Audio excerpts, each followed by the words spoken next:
আমার সহিহ বুখারীর বর্ণনা প্রিয় নবী সাল্লাল্লাহু আলাইহি ওয়াসাল্লাম তার পাক জবানিতে জানিয়েছেন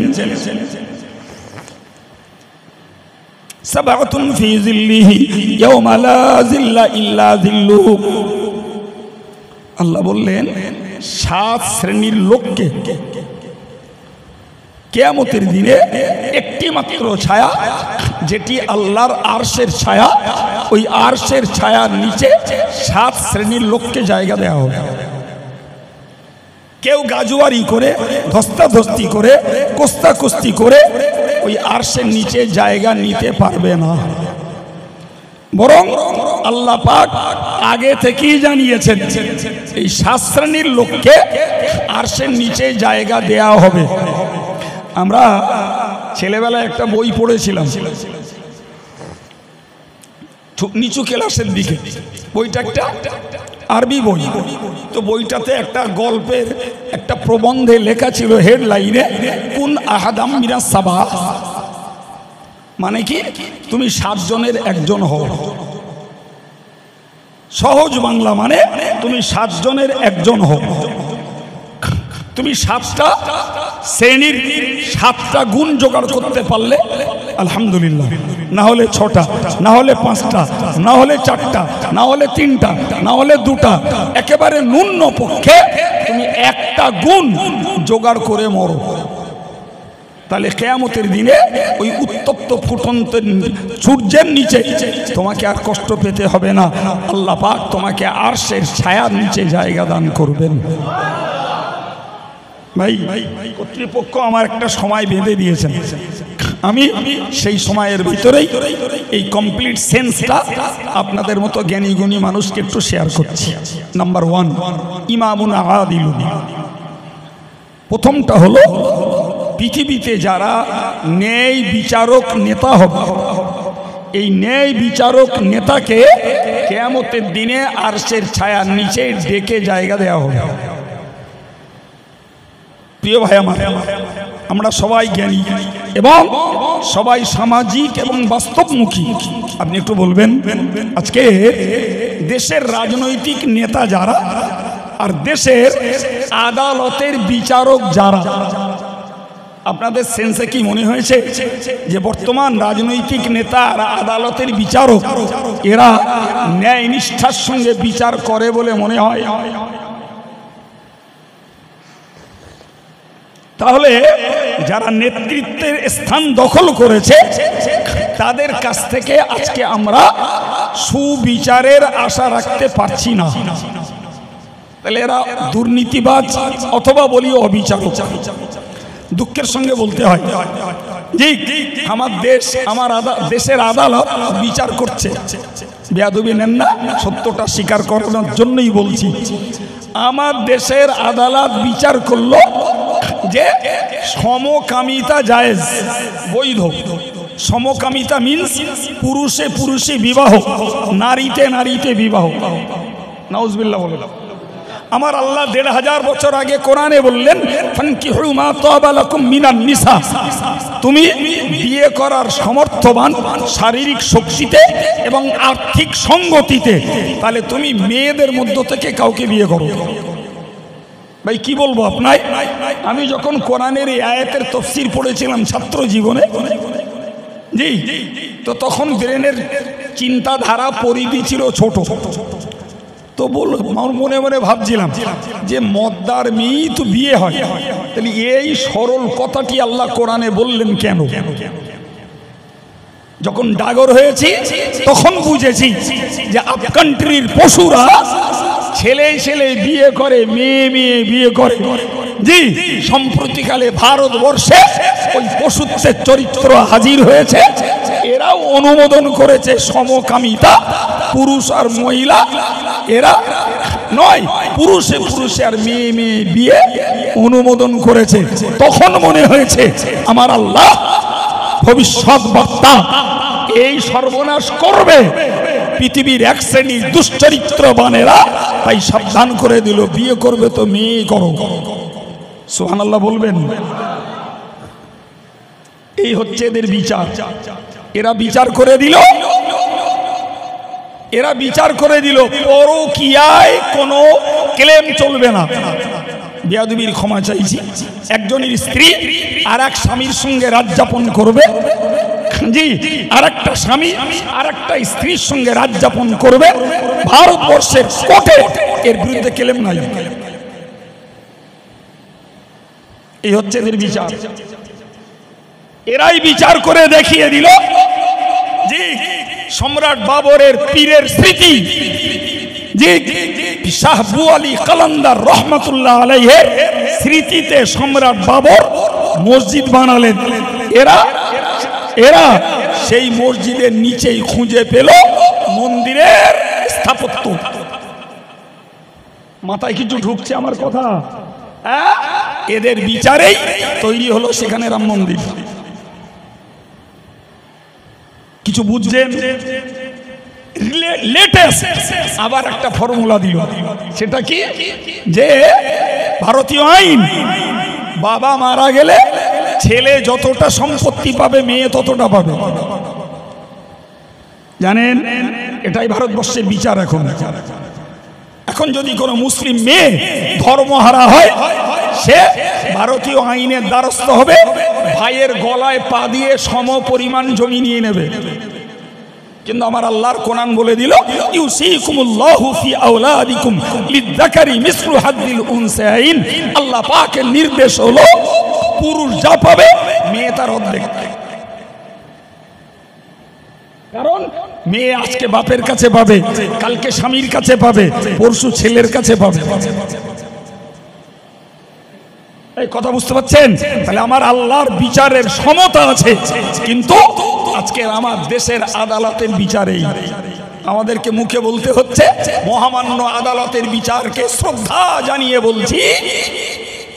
এটা হলো স্তব বাক্য, বলে দিলাম শ্রদ্ধা জানিয়ে বলছি এ বিচার কোরআন হাদিসের খেলাফ, ফলে আমরা মানতে পারলাম না। আমার কথাগুলো মাথায় লাগছে বাবা? হ্যাঁ, রসুল বলছেন যারা ন্যায় বিচারক নেতা হবে এদেরকে কিয়ামতের দিনে আরশের নিচে জায়গা দেওয়া হবে।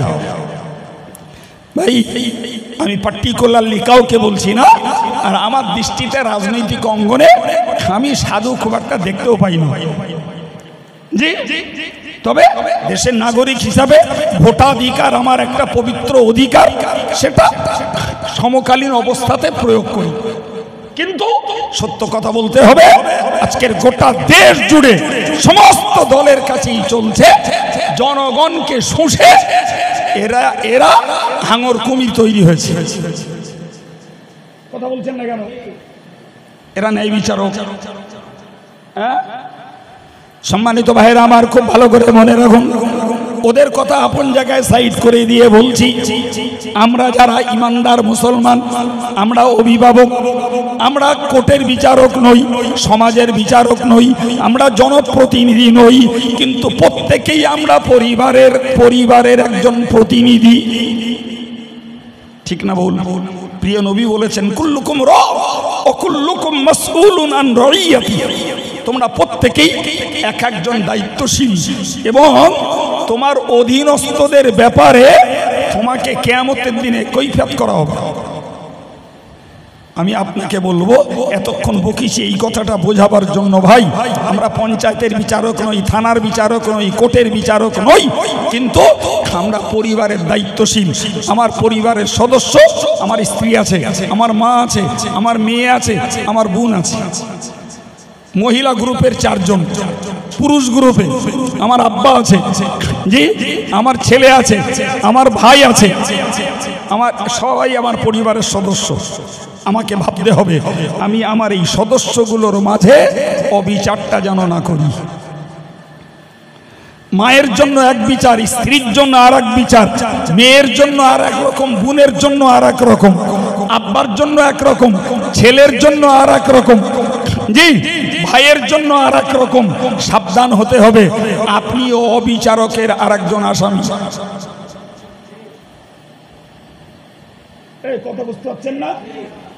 কেতনা আসামি নেবেন যারা মেয়ের ফারাজ ফাঁকি দিয়ে ছেলেকে লিখে দিয়েছে। কেউ ছোট ছেলেকে বঞ্চিত করে বড় ছেলেকে দিয়ে দিয়েছে।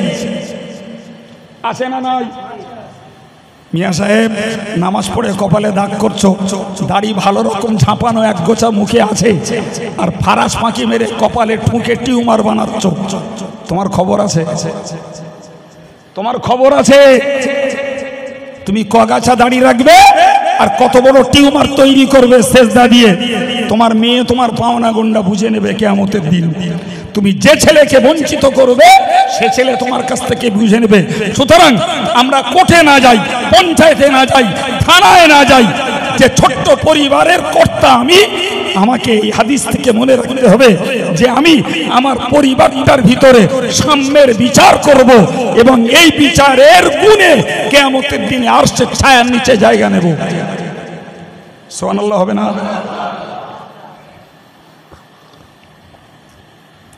বাকিটা প্রত্যেকের নিজস্ব ভাবনা। আপনি কি করেন আপনার ভাবনা, আমি কি করি আমার ভাবনা। আমি আপনারটা সঠিক বলতে পারবো না, আপনিও আমারটা সঠিক বলতে পারবেন না।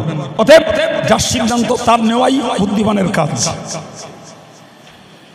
সম্মানিত ভাইরা আমার, দ্বিতীয় নম্বরে নবী বলেছেন ওয়াশাবুন নাশা ফি ইবাদাতিল্লাহ। দ্বিতীয় নম্বর, আরশের নিচে জায়গা যদি পেতে ইচ্ছা হয় তাহলে যৌবন কালটাকে আল্লাহর ইবাদতে কাটানো লাগবে। কোথায়? ইবাদত। আমরা যারা বৈষয়িকতায় পৌঁছে গেছি, দাড়িতে পাক ধরেছে, চুলে পাক ধরেছে, জি আমরা বার্ধক্যের আয়াতনে পৌঁছে গেছি। আমাকে এখন ব্যাক হিস্ট্রিটা খুলতে হবে, পিছনের ইতিহাসটাকে আমার চোখ বুজিয়ে স্মরণ করতে হবে যে যদি আমি আমার যৌবনকালটাকে আল্লাহর ইবাদত শূন্য কাটিয়ে থাকি, এখনো সুযোগ আল্লাহ দিয়ে রেখেছেন, খাঁটি দিলে ওই শূন্য জীবনটার জন্য ক্ষমা চাইতে হবে বাকি জীবনটা। কথা বোঝাতে পারলাম? আমার মনে পড়ছে যৌবনকালে নামাজ পড়িনি, যৌবনকালে মিথ্যা কথা বলেছি, যৌবনকালে ইফটিজিং করে বেরিয়েছি। আজকের আমি ধার্মিক হয়েছি, কিন্তু আমার একটা লাইফ চলে গেছে, যে লাইফটা ছিল আমার ধর্ম শূন্য, আল্লাহ এখনো হায়াতে রেখেছেন আমার জন্য সুযোগ।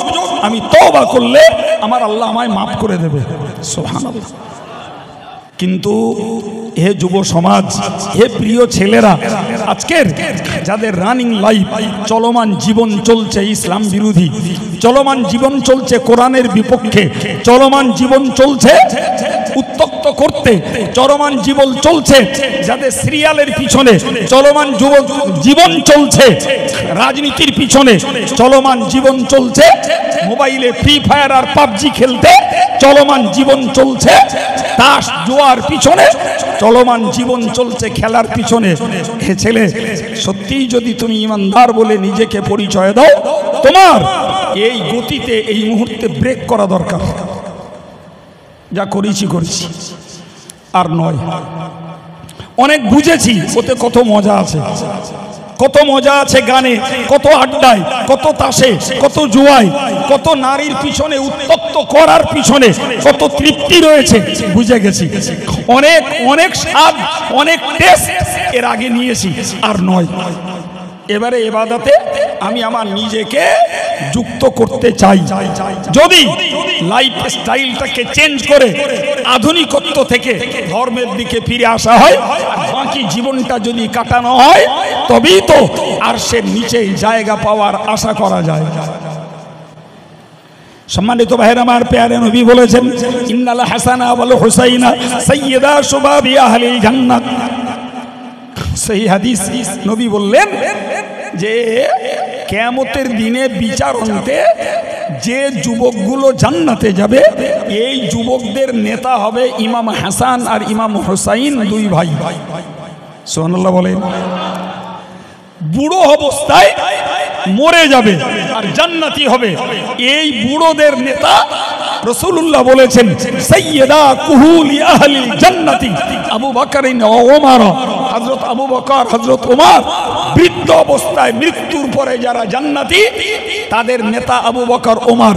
আর যৌবনকালে ইবাদত করতে করতে যারা মৃত্যুবরণ করবে, এই যুবকদের নেতা ইমাম হাসান আর হুসাইন। সম্মানিত ভাইরা, আজকে যদি হাসান হুসাইনের জীবনী বলা হয়, যুব সমাজ আর মহিলারা আনন্দে আত্মহারা হবে, খুশিতে বাগবাগ হয়ে যাবে। কিন্তু হে যুবক, আমাকে মনে রাখতে হবে, আমার গুণটা ইমাম হাসান হুসাইনের সঙ্গে তো মেলাতে হবে বাবা।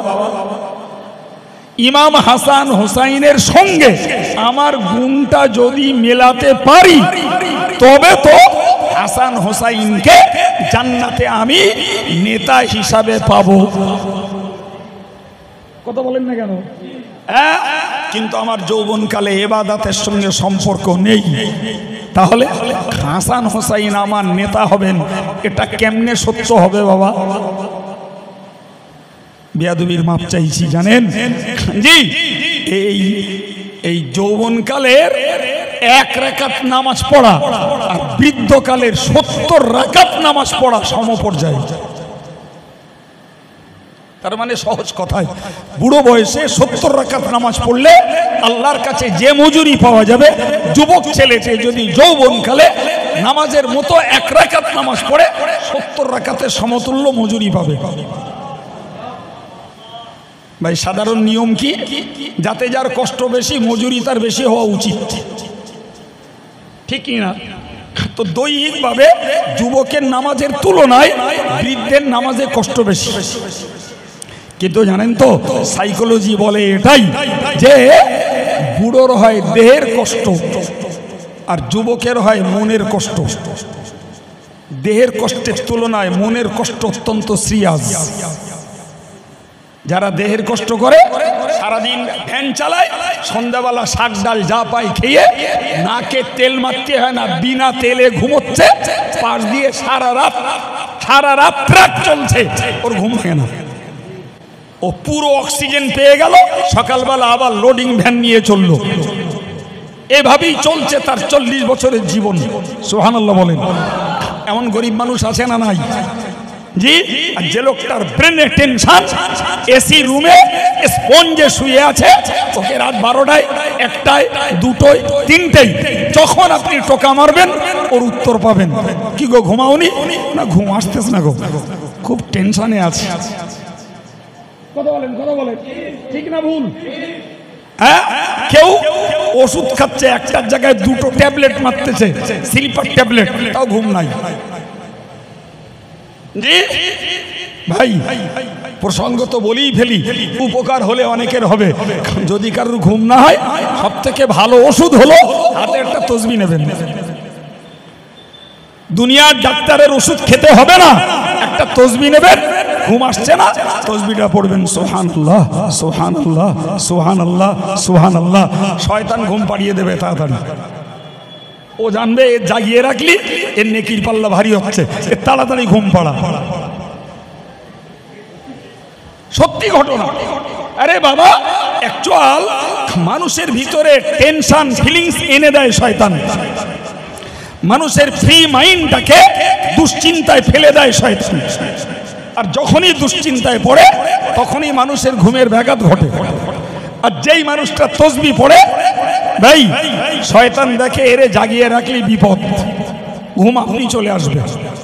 আমরা ও পাঠশালায় যাব না, ট্যাবলেট একটার জায়গায় 2টো খাবো, তাই বলে তসবিহ হাতে নিচ্ছি না। নাউজুবিল্লাহ। কথা বুঝতে পারছেন আমার ভাই? আপনারা একটু চঞ্চল হচ্ছেন নাকি? জি, মনে হয় একটু বাতাস উঠেছে, তার জন্য একটু চঞ্চলতা বেড়েছে। শেষ করে দিই তাহলে।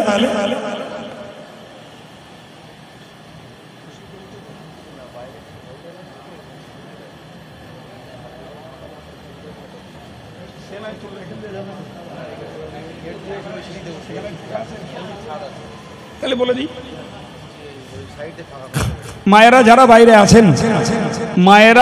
বাইরে আছেন, আপনারা একটু চঞ্চল হচ্ছেন, যেহেতু বৃষ্টি পড়লেও পড়তে পারে, তো আপনারা চলে আসুন ওই সাইড দিয়ে, ঈদগাহ দোতলার উপরে চলে যান। ছেলেরা যাচ্ছে, আপনাদেরকে তুলে দিচ্ছে, আপনারা ওই পর্দা ধরছে, ওইভাবে চলে আসুন। আর এসে মসজিদের ঈদগাহের দোতলার উপরে চলে যান। এবার এটা উঁচু করে ধরো, হ্যাঁ ঠিক আছে, আর একটু উঁচু করে ধরো। মায়েরা আপনারা দোতলায় চলে যান, কয়েক মিনিট স্বস্তির সঙ্গে বসতে পারবেন। একবার প্রাণ খুলে দরুদ শরীফ আল্লাহুম্মা।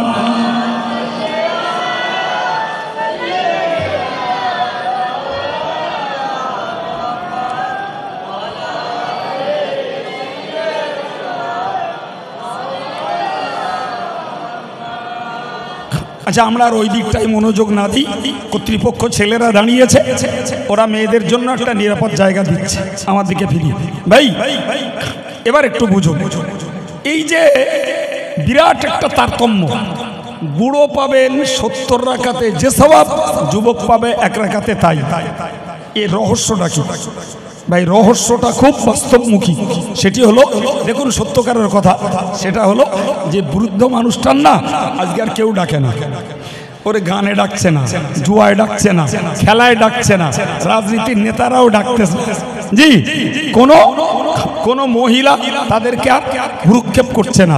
কিন্তু যুবকের দাউত অনেক, ওদিকে গানে দাউত, জুয়ায় দাউত, তাসে দাউত, মোবাইলে দাউত, ওদিকে যুবতীর দাউত, ওদিকে রাজনীতির দাউত, কত দাউত যুবকের। ও সব দাউত ফেলে দিয়ে মুয়াজ্জিনের দাওয়াত, হাইয়া আলাস সালাহ, সমস্ত দাউদ বাদ দিয়ে মুয়াজ্জিন ডাকছে নামাজের দিকে চলে এসো। এই যে যুবক মনের অনেক জায়গায় টান, সবগুলোকে বাদ দিয়ে সে নামাজের দিকে মনোযোগী হয়েছে। এই যে তার মনের কষ্ট, এই কষ্টকে সে নিবারণ করে আল্লাহর হুকুম নামাজ পড়তে গেছে। এই জন্যই বৃদ্ধের তুলনায় যুবকের নামাজের সওয়াব বেশি। আমাদের দেশের নিয়ম কি বলেন তো? দেশের নিয়ম, সরকার 60 বছরের সার্ভিস হোল্ডারদের রিটায়ার করে দেয়, যাও বাড়ি যাও। কারণ তোমারে যদি এখন অফিস করতে দিই, তাহলে কোথায় সই করার সেখানে হয়তো বেলাং রেখে দেবে, কোথায় টিক মারার সেখানে হয়তো চিকে মেরে দেবে, কোথায় চিকে মারার জায়গা সেখানে হয়তো টিক মেরে বসে থাকবে। 60 বছর বয়স হয়ে গেছে, বাড়ি যাও, পেনশন দেবো, বাকি জীবনটা বাড়ি বসে বসে খাও। যে কটা সরকার রিজেক্ট করে বাড়ি পাঠায়, সেই কটা টলতি টলতি মসজিদ মুখ হয়। আর যতক্ষণ তার ব্রেন টনটনে, দৈহিক শক্তি অনড়, ও ততক্ষণ মসজিদ মুখে সহজে হচ্ছে না, ততক্ষণ অন্য পাঠশালা। ভাই ইসলাম বলল ওই সিস্টেম নয়। ইবাদত যদি করবে, শাবুন নাশা ফি ইবাদাতিল্লাহি, যৌবন কালটাতে আল্লাহর ইবাদতে কাটাও। তোমার মতো যুবককে আর কিয়ামতের মহাময়দানে ডেকে আরশের ছায়ার নিচে জায়গা দেয়া হবে। আমি প্রিয় যুবকগুলোকে বাই হার্ট রিকোয়েস্ট করব যে অনেক যুবক দেখছি যারা ধর্মপরায়ণ, ধর্মমুখী, তবে এই ধর্মের প্রীতি আরো বাড়াতে হবে, আরো বাড়াতে হবে। ভাই নাম্বার 3, প্রিয় নবী বলেছেন, রাজুলুন কলবুহু মুআল্লাকুম বিল মসজিদ ইয়াখরুজু মিনহু হাত্তা ইয়াউদা ইলাইহি। প্রিয় নবী সাল্লাল্লাহু আলাইহি ওয়াসাল্লাম বললেন, 3 নম্বরে এক শ্রেণীর মানুষকে আরশের ছায়ার নিচে জায়গা দেয়া হবে, যে মানুষগুলোর মনটা মসজিদের দিকে টানা দেওয়া। মসজিদে টানা দেওয়ার মানে, বেচারা জোহর পড়েছে, জোহর পড়ে বাড়ি চলে যাচ্ছে, মনের নিয়ত আসরের আজান হলে মসজিদে এসে জমাতে নামাজ পড়বো। আসর পড়ে চলে গেল মার্কেটে, মনের নিয়ত যে মাগরিবের আজান হবে, মসজিদে এসে মাগরিবের নামাজ পড়ো। মাগরিব পড়ে বাজারে গেল, কাজ মিটাচ্ছে, মনের নিয়ত এশার আজান হবে, জমাতে নামাজ পড়বো। এশার নামাজ পড়লো, বাড়ি চলে গেল, খেয়ে দিয়ে বিশ্রামে গেল, নিয়ত করেই শুয়েছে, ফজরের আজান হবে, জমাতে এসে নামাজ আদায় করব। এর নাম হলো মসজিদের দিকে মন টানা দেওয়া। সুবহানাল্লাহ বলেন। মাশাআল্লাহ, আমার অনেক মুরব্বীরা রয়েছেন যারা 5 ওয়াক্ত নামাজ মসজিদে বা জামাত আদায় করেন। দোয়া করি আমরা সবাই সবার জন্য, আল্লাহ এই 5 ওয়াক্ত বা জামাত নামাজ আদায়কারীদের মৃত্যু পর্যন্ত শারীরিক ভারসাম্য রক্ষা করে বা জামাত নামাজ আদায় করার তৌফিক দেন, বলুন আমিন। প্রিয় ভাইরা আমার, প্রিয় ভাইরা আমার, তো যারা নামাজের প্রতি মনোযোগী এই হাদিস অনুযায়ী তারা সৌভাগ্যবান। তবে আমাকে প্রত্যেক সত্যকারে নামাজের প্রতি মন স্থির করা লাগবে। সম্মানিত ভাইরা আমার, 4 নম্বর আল্লাহ পাকের হাবিব বলেছেন, রাজুলানি তাহাব্বা ফিল্লাহি ওয়া তাবাগাদা ফিল্লাহি ওয়াজতামা আলাইহি ওয়া তাফাররাকা আলাইহি। প্রিয় নবী বললেন 4 নম্বরের গুণ হলো দুটো মানুষ আল্লাহর জন্য ভালোবাসা করে আর আল্লাহর জন্যই রাগ দেশ করে। আবার একবার বুঝুন, আল্লাহর জন্যই ভালোবাসা করে আর আল্লাহর জন্যই রাগ দেশ করে। দ্যাট মিন্স যে আপনি আমাকে ভালোবাসেন, আমাকে ভালোবাসেন কোন দিক দিয়ে? যে ছেলেটি ভালো ভালো আল্লাহওয়ালা, কি দিনদার, কি ভালো শরীয়তধারী, কি হক পথের পথিক, লোকটার ভিতরে শরীয়ত বিরোধী কার্যকলাপ বাহ্যত দেখতে পাওয়া যায় না, আপনি আমারে ভালোবাসছেন। কিছুদিন পরে দেখছেন আমার নীতি পরিবর্তন হয়েছে, আমার নীতির পরিবর্তন হয়ে গেছে, জি আমার ভিতরে শরীয়ত বিরোধী কিছু নীতি চলে এসেছে। আপনাকে আমার ভালোবাসা বাদ দেওয়া লাগবে। যতদিন লোকটা শরীয়তের উপরে স্থির ছিল লোকটাকে ভালোবেসেছি, যখন দেখছি লোকটা দুর্নীতিবাজ হয়েছে, লোকটা অস্থির মস্তিষ্কের হয়েছে, লোকটার ভিতরে দুনিয়ার লোভ তৈরি হয়েছে, লোকটা শরীয়তের উপরে আর স্থিরভাবে দাঁড়িয়ে নেই, ওই লোকটার আর ভালোবাসি না। জি এই লোকটাকে কিয়ামতের দিনে আল্লাহ আরশের নিচে ডেকে জায়গা দেবেন। কিন্তু আমাদের সর্বনাশ হচ্ছে, জি ভালো যারে বেশিছি, ভক্তি যারে করেছি, শ্রদ্ধা যারে করেছি, তার সে ন্যায় পথে চললেও শ্রদ্ধা, অন্যায় করলেও শ্রদ্ধা, সে গাল দিলেও শ্রদ্ধা, সে ভালো কথা বললেও শ্রদ্ধা, সে দুনিয়া লোভী হলেও শ্রদ্ধা, আর সে আখিরাতমুখী হলেও শ্রদ্ধা।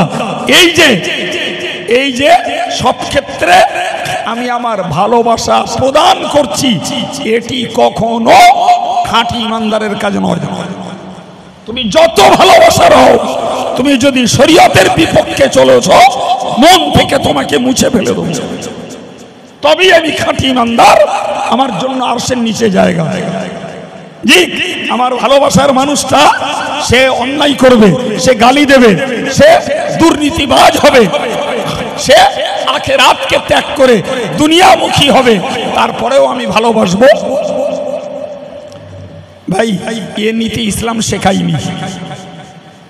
জি আমি এই ছেলেটাকে গরিব মানুষ ভেবে দান করলাম, দান করছি, কিছুদিন পরে দেখছি আমার পয়সা দিয়েও গাঁজা কিনে খাচ্ছে। কথা বুঝতে পারছেন না? জি তুই বাবা গরিব বলে তোকে দিচ্ছিলাম, তুই যখন আমার পয়সা নিয়ে গাঁজা কিনে খাচ্ছিস, তোকে আর দেবো না। আমি দিতে হয় একটা দিনদার নামাজি লোককে দেবো, ওরম গরিব আরো পাবো, তোকে আর দিচ্ছি না।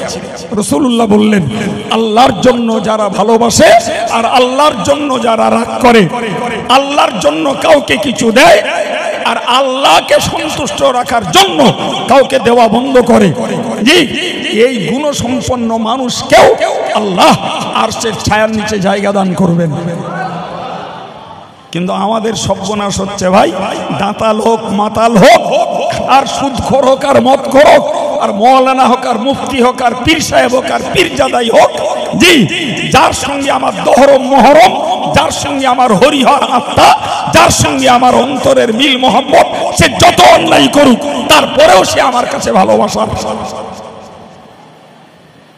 কথা বলেন।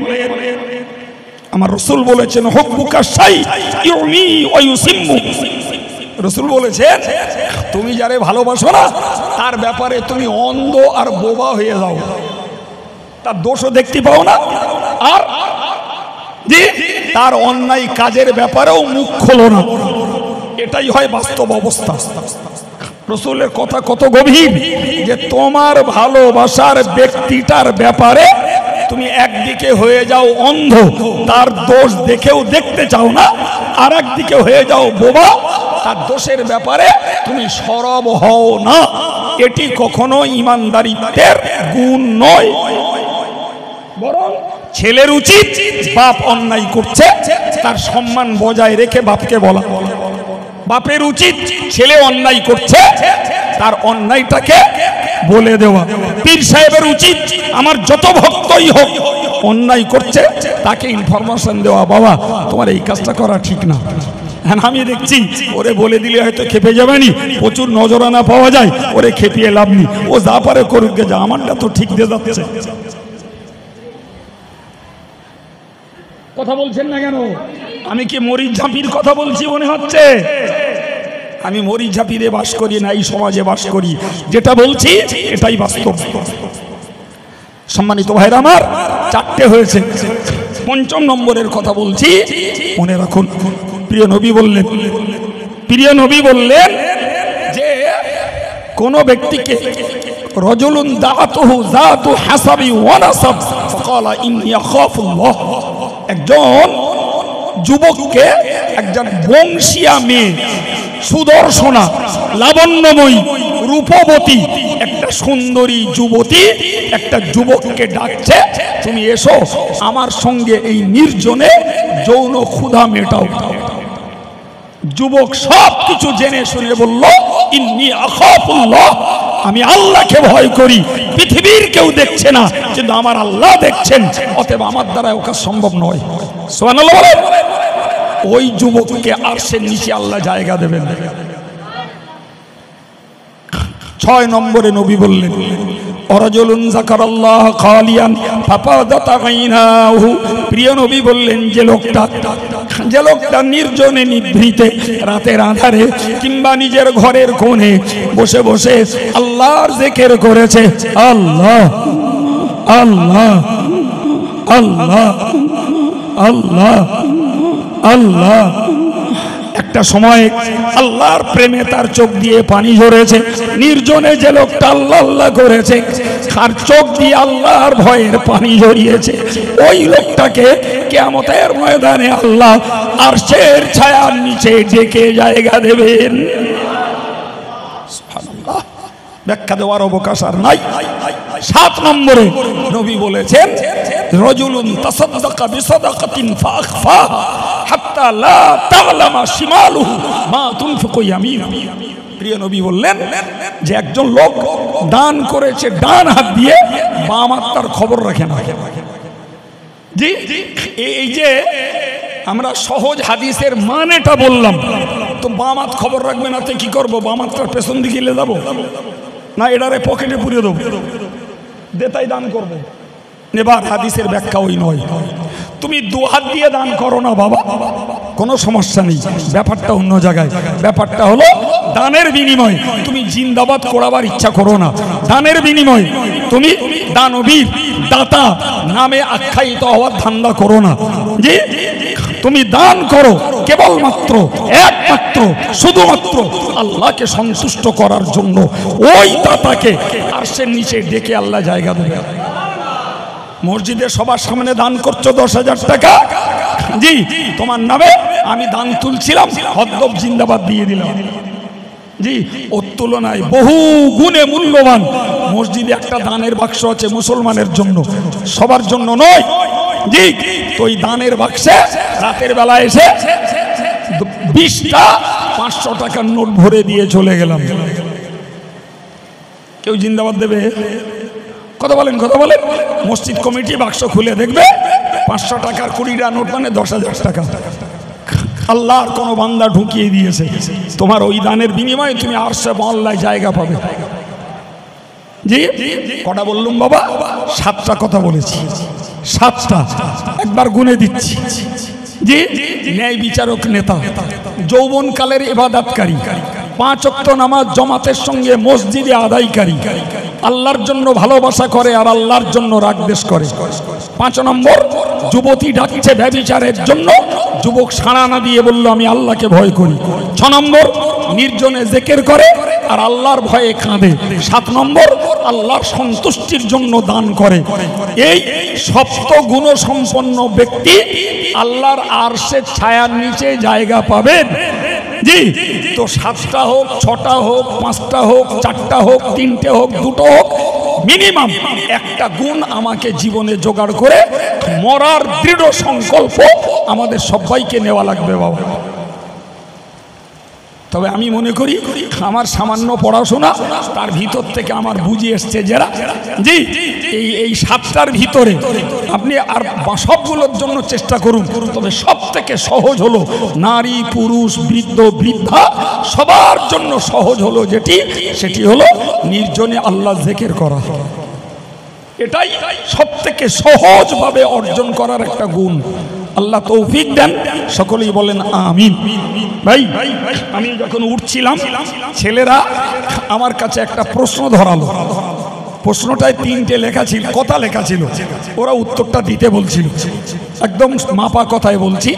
নাম্বার 1 ওতে লেখা ছিল যে মসজিদের দায়িত্বশীল হতে গেলে কি কি গুণ থাকা লাগবে। জি কি কি গুণ থাকা লাগবে? কোরআনে আল্লাহ বলে দিয়েছেন স্পষ্ট, জি ইন্নামা ইয়ামুরু মাসাজিদাল্লাহি মান আমানা বিল্লাহি ওয়াল ইয়াউমিল আখির ওয়া আকামাস সালাতা ওয়া আতাজ যাকাতা ওয়া লাম ইয়াখশা ইল্লাল্লাহ।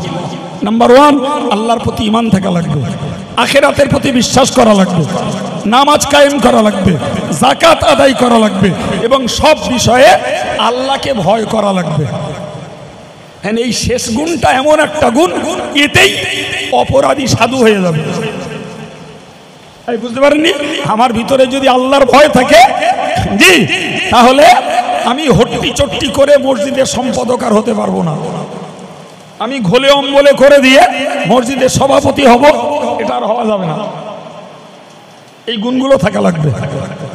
ভাই 2 নম্বর একটা কথা জিজ্ঞাসা করছিল ছেলেরা যে এই মসজিদে যে ক্যাশ বাক্স দেওয়া থাকে, এই বাক্সে টাকা ফেলা হয়। ভাই নাম্বার 1 রাস্তার উপরে এই জাতীয় মসজিদের নামে বাক্স দেওয়া উচিত নয়, কারণ অনেক উদার প্রকৃতির অমুসলিম রয়েছে, তাতেও তারা টাকা ফেলতে পারে, যেটা মসজিদের জন্য লাগানো জায়েজ নয়। মুসলমান মাত্রই জানতে হবে যে হালাল টাকা ছাড়া মসজিদে কোনো টাকা লাগানো যায় না। এই সার্কুলেশন মুসল্লিদের মধ্যে থাকতে হবে। তাহলে আপনি মসজিদ কেন্দ্রিক একটা বাক্স ঝুলিয়ে দেন এবং ওই ঘোষণা রাখুন হালাল টাকা মসজিদে দেওয়া লাগবে। ফলে এরপরে ওই কোটোয় ওই বাক্সে যারা টাকা ফেলবে ও টাকা মসজিদের কাজে লাগানো যাবে। এই কথা বুঝতে পারছেন কি? আর মুসলমান মাত্রই এটা আমি মনে করি জানে যে হালাল টাকা ছাড়া অন্য কোনো টাকার দান আল্লাহ কবুলও করে না। 3 নম্বরে কি লেখা ছিল আমার মনে নেই, কি লেখা ছিল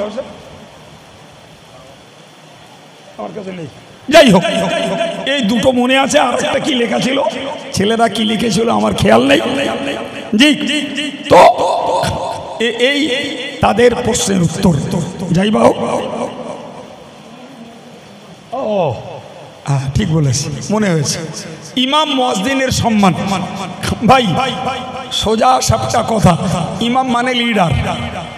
আপনি আপনার নামাজের হুক ইমামের পিছনে লেগিয়ে দিলেন, তো যে লোকটা আমার নামাজের জন্য বললে না আনা ইমামুল লিমান হাদারা ওমা ইয়াহদুর, যারা আমার পিছনে হাজির হয়েছে আর হবে আমি তাদের ইমাম, আর আমি দাঁড়িয়ে গেলাম বললাম ইক্তেদাইতু বিহাযাল ইমাম, এই ইমামের অনুসরণ করলাম, তো যার পিছনে আমার নামাজের চ্যানেল জুড়ে দিলাম, ভাই এই ইমাম সাহেবকে যথাপূর্ণ মর্যাদা দেওয়া লাগবে, যথাযোগ্য মর্যাদা দেওয়া লাগবে। যতই সে বেতনভোগী হোক তারপরেও তার নিঃসন্দেহে মর্যাদা রয়েছে। আপনি ইমামের মর্যাদা কোনো অংশেই আপনি হেরাস করতে পারেন না, বরং মনে রাখুন মানির মান হেরাস করলে, মানির মান হানি করলে আপনার নামাজ রোজাও আল্লাহর কাছে গ্রহণ হবে না, কবুল হবে না। যিনি যে যোগ্য মানুষ তাকে সেই সম্মান দেওয়া আপনার দায়িত্ব। মুয়াজ্জিনের কথা কি বলবো, হাদিস শরীফে এসেছে যে কিয়ামতের দিনে এই লক্ষ কোটি মানুষের মাঝে কিছু ডাগর মাথার লোক পাওয়া যাবে। এই ডাগর মাথার লোকগুলো হলো জি আল্লাহর সন্তুষ্টির জন্য যারা মসজিদে আজান দেওয়ার খেদমত করেছেন, সেই মুয়াজ্জিনগুলোর সম্মানার্থে আল্লাহ পাক তাদের গর্দানকে উঁচু করে দেবেন। কিয়ামতের সমস্ত মানুষেরা তাদের দেখবে আর চিনে ফেলবে, এরাই ছিল পৃথিবীর মসজিদগুলির মুয়াজ্জিন। সুতরাং যাদের মর্যাদা আল্লাহর কাছে, যদিও তাদের জ্ঞানে কম, যোগ্যতায় কম, হয়তো মসজিদ ঝাড়ু দেয়, তাই আমাদের কাছে তাদের সম্মান কম, আর তাদের প্রতি আমরা বেশ খানিকটা শ্রমিক সম ব্যবহার করি। অনুরোধ করব, করবেন না। আপনি জানেন নবী ইব্রাহিম আলাইহিস সালাম, যিনি জাতির জনক, তেনাকে দিয়ে আল্লাহ কাবার চত্বর ঝাড়ু দিয়েছেন। সুবহানাল্লাহ হবে না? আমরা কে নবী ইব্রাহিমের থেকেও বড় সম্মানিত ব্যক্তি, যাতে ব্যাপারে আল্লাহ বলেছেন মিল্লাতা আবিকুম ইব্রাহিম, যে জাতির জনক ইব্রাহিম। আরে ভারতবর্ষ একটা জাতির জনক চিনেছে, জি, তার নাম মহাত্মা গান্ধী।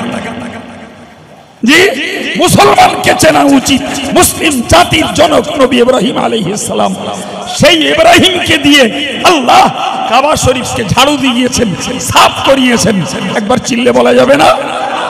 সুতরাং আমার মুয়াজ্জিন আছে, ঠিকই আছে, তারপরেও আমি মসজিদের সভাপতি না ইমাম সাহেব না ক্যাশিয়ার যা সম্পাদক, আমি যদি আল্লাহর ইবাদতখানা মসজিদটাকে মুসল্লিদের স্বার্থে ঝাড়ু দিয়ে দিই, তবেই তো বোঝা যাবে যে আমি টাকাওয়ালা শিক্ষিত বাবু হয়েও নিজের আত্মমর্যাদা আল্লাহর জন্য বিলীন করতে পেরেছি, তবেই তো আপনি আল্লাহর কাছে প্রিয় হবে। মুয়াজ্জিনের বেতন দেই বলে খবরদারি করব, হ্যাঁ মুয়াজ্জিন সাহেব মসজিদ ঝাড়ু দেওয়া হয়নি কেন? এই ডিক্টেটরশিপ আল্লাহর রাস্তায় চালাবেন না, এটা অধিকার দেওয়া হয়নি। হ্যাঁ, কোনোদিন বাদ গেছে বলতে পারেন মুয়াজ্জিন সাহেব এই জায়গাটা বাদ যাচ্ছে, একটু খেয়াল করবেন। চল তার সম্মান রেখে বলুন, এমনি নয়। জি প্রিয় ভাইরা আমার, কিছুই সেজে পড়ে উঠিনি। আল্লাহ যা মনে করিয়েছেন একটা সাবজেক্টের উপরে আপনাদের একটা কমপ্লিট সেন্স দিতে চেষ্টা করেছি। আল্লাহ কবুল করুন। সবার আগে আমাকে আল্লাহ আমার আলোচনার গুণ সম্পর্কে